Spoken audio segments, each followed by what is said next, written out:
అదేవిధంగా నారాయణపూర్ మండలంలో 50,000 వచ్చే దగ్గర దాదాపు 2 లక్షల క్వింటాళ్ళు ధాన్యం ఈసారి ఉత్పత్తి, అంటే 4 రేట్లు.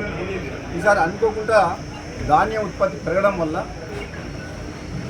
రెండో కారణం ఏంటంటే సడన్గా ధాన్యం ఉత్పత్తి పెరగడం వల్ల నిల్వ సామర్థ్యం లేదు, నెంబర్ 1. నెంబర్ 2, మనకు ఈ వెస్ట్ బెంగాల్ ఎలక్షన్ కావడం వల్ల అమాలీల కొరత ఆ 15 రోజులు ఎలక్షన్ టైంలో మనకు ఎఫెక్ట్ అయింది. మూడోది, మిల్లర్లు కూడా కొన్ని రకాల రాజకీయం చేసి ప్రభుత్వంతో వాళ్ళు బ్లాక్మెయిలింగ్ ధోరణిలో కొందరు మిల్లర్లు ప్రవర్తించడం వల్ల ధాన్యం సేకరణ విషయంలో ఆలస్యమైన మాట వాస్తవము.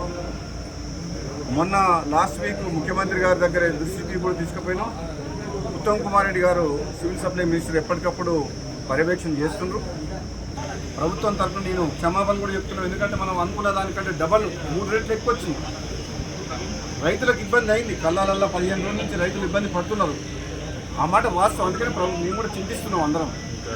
డెఫినెట్గా రైతుల కోసం ఈ ప్రభుత్వం ఎప్పుడు కూడా రాత్రింబౌలు కష్టపడి రైతులకు అన్ని రకాలుగా సపోర్ట్గా ఉండాలన్న ఉద్దేశంతో పనిచేస్తుంది. కాబట్టి రాబోయే 10 రోజుల్లో కంప్లీట్గా ధాన్యం సేకరణ కంప్లీట్ చేస్తామని చెప్పి నేను కూడా మాటిస్తున్నా.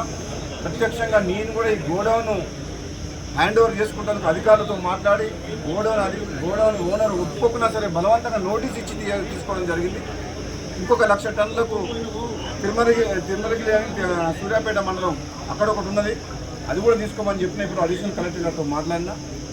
వచ్చే 10 రోజుల్లో ఈ ధాన్యం సేకరణ ఎప్పుడు ఇంత ప్రాబ్లం రాలే, ఈసారి వచ్చింది ప్రాబ్లం. ఈసారి దిగుబడి ఎక్కువ రావడం వల్ల, కాబట్టి వివిధ కారణాల వల్ల ఆలస్యం అయింది. మా రైతు సోదరులందరూ కూడా దీన్ని పరిస్థితిని అర్థం చేసుకొని సహకరించాలని చెప్పేసి ప్రతిపక్ష పార్టీల అందరికీ కూడా నా విన్నపం ఏంటంటే ఆలస్యమైన వాస్తవం. మీరు కూడా ప్రజల పక్షాన చాలా సందర్భాల్లో మీడియా ద్వారా కానీ రైతుల పక్షాన మీరందరూ కూడా మీ పాత్ర పోషించిండ్రు.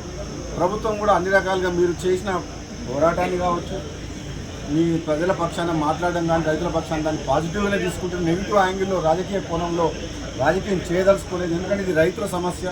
రైతులను కాపాడుకొని వాళ్ళకు అండగా ఉండాల్సిన ప్రభుత్వం, ప్రతిపక్షాలు అన్ని పక్షాలు అన్ని పార్టీల వారు సహకరిస్తే నెక్స్ట్ 10 డేస్లో కంప్లీట్ చేస్తామని చెప్పి నేను మీడియా ద్వారా రైతులకు ప్రజలందరూ కూడా తెలియజేస్తున్నాను. Thank you.